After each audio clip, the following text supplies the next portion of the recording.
cañonazo! ¡Gol! ¡Bien, Martín! ¡Qué cañonazo que metiste, papá!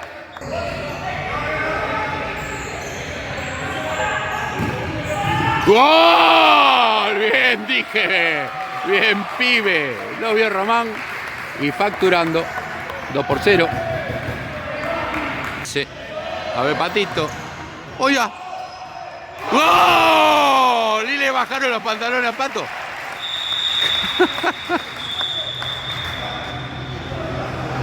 ¿Qué se come una amarilla, Pato? Le bajó los pantalones, lo dejó en pelota y se come una amarilla.